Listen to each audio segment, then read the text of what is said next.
Tisíce Slovákov si pobrali dovolenky a hor sa s lyžami a snowboardami do hôr.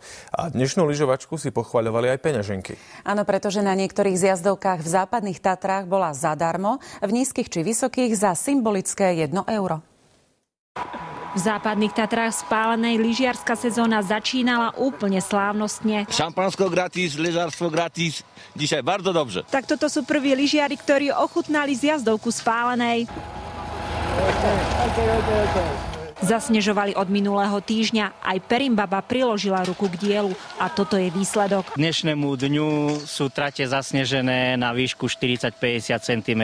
Všetci na lyžovačke boli dnes spokojní, okrem tejto malej Bibi. Podľa domácich k úplnej spokojnosti jej už chýbajú iba lyže. Biba nás prevádza pri lyžovačke a bez problému tých 30 kilometrov celý deň vydrží. V Jasnej v nízkych Tatrách to vyzeralo skutočne rozprávkovo. Nie len pri pohľade na zasneženú krajinu, ale medzi asi 2000 lyžiarov sa preháňal vlk a červená čiapočka, ktorá si to potom namierila na klzisko pri svahu.